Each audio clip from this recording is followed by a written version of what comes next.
अगर मैं आपसे ये कहूँ कि हाइड्रोजन के ज़ाहिर पाकिस्तान में है तो ये गलत नहीं है, और दुनिया ने अब इस हाइड्रोजन के मालिक्यूल्स पर काबू पाकर इसको तवानाई के लिए इस्तेमाल करना शुरू कर दिया है। अभी तक तो सिर्फ ये बम के लिए इस्तेमाल की गई थी। समझा ये जा रहा था कि एक हाइड्रोजन बम फटने से 1 अरब इंसानों की मौत भी हो सकती है, यानी ऐसा बम भी तैयार किया जा सकता है कि सिर्फ 6 बम फटे तो पूरी दुनिया ख़त्म हो जाए। पाकिस्तान में भी इस पर काम का आगाज़ हो गया है। हमारी यहाँ की लेबॉर्ट्रीज़ जो एटमी लेबॉर्ट्रीज़ हैं, उन्होंने हाइड्रोजन के मालिक्यूल्स पर काम करना शुरू कर दिया। अगर आप मेरी इस बात को अमेरिका की तरफ से लगने वाली हालिया कुछ इदारों पर पाबंदी के साथ लिंक करके देखें तो आपको अंदाज़ा होगा कि पाकिस्तानी साइंसदान इस हवाले से किस हद तक पहुँच चुके हैं। एक हाइड्रोजन का टैंक 5 लाख किलोमीटर सफ़र करने के लिए, गाड़ी की मुद्दत मियाद ख़त्म हो जाएगी, टैंक ख़त्म नहीं होगा। आप इसकी पावर का अंदाज़ा करें। बिस्मिल्लाहिर्रहमानिर्रहीम, अस्सलाम वालेकुम। बोलते कालम के साथ मैं आमिर रज़ा खान। खुशखबरी थी, मैंने कहा आपसे शेयर कर लो। सबसे पहले मेरे साथ नारा लगाइए, पाकिस्तान जिंदाबाद। लोग एंड पे लगाते हैं, मैं शुरू में लगा रहा हूँ, और इसलिए कि बहुत बड़ा मसला आप लोगों का हल होने जा रहा है हाइड्रोजन टेक्नोलॉजी के ज़रिए। आपने अभी तक हाइड्रोजन बम का सुना होगा कि सबसे दुनिया का मुखलक तरीन हथियार जो अभी तक इंसान बना पाया है वो हाइड्रोजन बम है। ये हाइड्रोजन है क्या? अगर आप अपने इर्द गिर्द निगाह करें तो दुनिया, पूरी की पूरी दुनिया, ये जो एटमॉस्फेयर है ये मुख्तलिफ़ गैसेस पर मुश्तमिल है, जिसमें ऑक्सीजन है और जिसमें हाइड्रोजन है और जिसमें बाकी गैसेस भी आती हैं। मीथेन गैस है, फिर बहुत सारी गैसें जो हैं वो मौजूद हैं, लेकिन इनमें सबसे कीमती गैस जो अब इस वक्त साइंसदानों ने जिस पर कंट्रोल हासिल किया है वो हाइड्रोजन है। पानी का क्या फार्मूला है? H2O, 2 हिस्से हाइड्रोजन, 1 हिस्सा ऑक्सीजन। तो हाइड्रोजन 2 हिस्से है और पानी हर जगह मौजूद है। अगर मैं आपसे ये कहूँ कि हाइड्रोजन के ज़ाहिर पाकिस्तान में है तो ये गलत नहीं है, और दुनिया ने अब इस हाइड्रोजन के मालिक्यूल्स पर काबू पाकर इसको तवानाई के लिए इस्तेमाल करना शुरू कर दिया है। जापान की कंपनी टोयोटा ने गाड़ियाँ बना ली, जर्मनी में गाड़ी बन गई, ऑस्ट्रेलिया ग्रीन हाइड्रोजन पे काम करने का आगाज़ कर दिया। अमेरिका में हाइड्रोजन के पंप, जैसे हमारे यहाँ पेट्रोल पंप होते हैं, तो हाइड्रोजन के पंप जो हैं जिनसे गाड़ियों को चार्ज किया जा सकता है, कैलिफोर्निया में तो बन गए, बाकी शहरों में भी बनते चले जाएंगे। सऊदी अरब जो है हमारा दोस्त, हमारा वो मुल्क जिसके साथ हमारे तल्लुकात जो हैं, मैं समझता हूँ इस्लामी नुक्ता निगाह से भी और दोस्ती की नुक्ता निगाह से भी बहुत ही अहम है। वहाँ पर जो नई सिटी बनने जा रही है नोम, उसकी सारी की सारी तवानाई हाइड्रोजन से ही ली जाएगी, और ये हाइड्रोजन सिर्फ पानी से ही नहीं कुशीद की जा सकती, कूड़ा करकट से भी कुशीद की जा सकती है, हवा में से भी ली जा सकती है। अगर आपको मैं ये बताऊं कि पूरी दुनिया में हाइड्रोजन का इतना ज़हीरा है कि रहती दुनिया तक, जब तक क़यामत नहीं आती और जब तक मेरा अल्लाह चाहेगा, यहाँ पर तवानाई का बहरान नहीं होगा। मैं सिर्फ पाकिस्तान की बात नहीं कर रहा हूँ, और जो मैंने पाकिस्तान जिंदाबाद का नारा लगाया था वो इसीलिए लगाया था कि हम वो कौम है जिनके पास गैस ख़त्म होती चली जा रही है।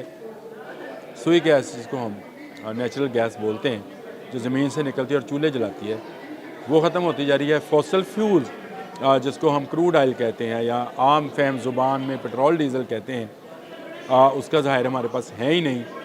कोई और एनर्जी जो है उसको हम इस्तेमाल नहीं कर पाते हैं। सोलर बहुत महदूद पैमाने पे बिजली बनाता है, लेकिन हाइड्रोजन के मालिक्यूल्स मिलने के बाद अब पाकिस्तान में भी तवानाई के बहरान का ख़ात्मा हो जाएगा। गो अभी ये टेक्नोलॉजी ज़रा महंगी है, लेकिन ऐसा नहीं है कि इतनी भी महंगी हो। अभी साइंसदान इस पर बहुत सारा काम कर रहे हैं। इस वक्त मैंने आपको मुल्कों के नाम बताए थे। सबसे ज़्यादा काम जापान में, जापान की टोयोटा कंपनी ने वो गाड़ी बना ली जो हाइड्रोजन से, यानी ये जो कंसेप्ट था कि पानी से गाड़ी चल सकती है, उसको सच कर दिखाया है। जर्मनी में बिजली का प्लांट जो है वो बन गया। अभी तो वो बिजली का प्लांट पानी से चलता है कि पानी हम गिराते हैं, टरबाइन चलती है और फिर उसके बाद बिजली बनकर आपके घरों को, ये सब चीज़ें जो है रोशन जो आप देख रहे हैं ये उसी से होती हैं। लेकिन नहीं, इसी पानी में से हाइड्रोजन कशीद की जाएगी और उस कशीद करके उस हाइड्रोजन के ज़रिए बिजली बनाई जाएगी, यानी उसकी फ़ोर्स को, उसकी पावर को जो है वो उसका काम लिया जाएगा। अभी तक तो सिर्फ ये बम के लिए इस्तेमाल की गई थी। समझा ये जा रहा था कि एक हाइड्रोजन बम फटने से 1 अरब इंसानों की मौत भी हो सकती है, यानी ऐसा बम भी तैयार किया जा सकता है कि सिर्फ 6 बम फटे तो पूरी दुनिया ख़त्म हो जाए। हाइड्रोजन का बहुत बड़ा ज़हीरा इस दुनिया में ही मौजूद है, जिसको डिस्कवर कर लिया गया है, उसके मालिक्यूल को तोड़कर ईंधन बना लिया गया है। गो अभी ये टेक्नोलॉजी महंगी है। मैं आपको खुशखबरी और पाकिस्तान जिंदाबाद के नारे इसलिए लगा रहा था कि पाकिस्तान में भी इस पर काम का आगाज़ हो गया है।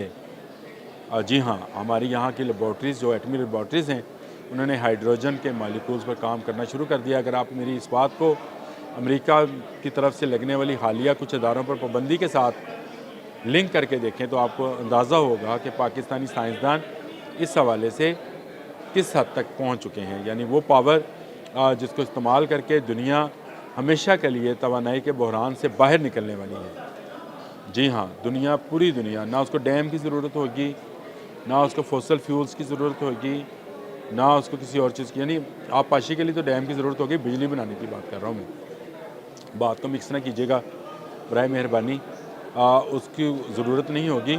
और आप इसी फ़ज़ा में से, इसी हवा में से ऑक्सीजन अलग करेंगे, हाइड्रोजन अलग करेंगे और उसके बाद उस गैस से आप ऐसी तवानाई पैदा कर लेंगे कि हमेशा के लिए लोड शेडिंग ख़त्म। हमेशा के लिए वो चाहे गैस की लोड शेडिंग थी या बिजली की लोड शेडिंग थी, ख़त्म। आपका वो फ्यूल जिसको आप फॉसल फ्यूल पेट्रोल गाड़ियों में डलवाते हैं, उसकी ज़रूरत ख़त्म हो जाएगी। एक हाइड्रोजन का टैंक 5 लाख किलोमीटर सफ़र करने के लिए, गाड़ी की मुद्दत मियाद ख़त्म हो जाएगी, टैंक ख़त्म नहीं होगा। आप इसकी पावर का अंदाज़ा करें कि कुदरत ने हमारी हवा में, हमारी फ़ज़ा में हमारे लिए क्या क्या बंदोबस्त कर रखा है। हमें सिर्फ उसे तस्खीर करना है, हमें सिर्फ उसे जांचना है। आज एटमी पावर, एटमी क़ुव्वत का लफ्ज़ बोला जाता है, आने वाले दिनों में ये हाइड्रोजन पावर और हाइड्रोजन क़ुव्वत का लफ्ज़ इस्तेमाल किया जाएगा और वही मुल्क कामयाब होगा जो हाइड्रोजन के मालिक्यूल्स पर कब्ज़ा कर लेगा और इसके ज़रिए ग्रीन हाइड्रोजन प्रोग्राम के साथ अपनी तवानाई की ज़रूरतें भी पूरी करेगा और अपनी दफ़ाई ज़रूरियात भी पूरी करेगा। मैं इससे इनकार नहीं करता कि हमारे इर्द गिर्द या हर मुल्क के इर्द गिर्द जो है उसके दुश्मन ममालिक और दुश्मन हासद मौजूद होते हैं। हमारे साथ तो बहुत बड़ा हासद है जी, 1 अरब से ज़ायद की आबादी है। तो अगर हमने एटमी क़ुव्वत के बाद हाइड्रोजन क़ुव्वत भी हासिल कर ली तो आप अंदाज़ा कर सकते हैं कि पाकिस्तान पूरे ख़ित्ते के लिए नहीं, पूरी दुनिया के लिए और ख़ासकर इस्लामी दुनिया के लिए कितना अहम हो जाएगा। अच्छी खबर थी, अच्छी खुशखबरी थी कि हाइड्रोजन पर पाकिस्तान में काम शुरू हो गया है और उसके मालिक्यूल्स को काबू करके इससे तवानाई पैदा करने की बातें शुरू हुई हैं। अल्लाह करे ये बातें दौर चलें, दुनिया के बाकी ममालिक जिस तरह इस पर काम कर रहे हैं, हम भी इसी तेज़ी से काम करें और हमारी जो तवानाई की ज़रूरियात हैं वो आइंदा हाइड्रोजन पूरी करे, हमें ज़रा मुबादला भी खर्च ना करना पड़े। आज के लिए इतना ही। अल्लाह हाफ़िज़।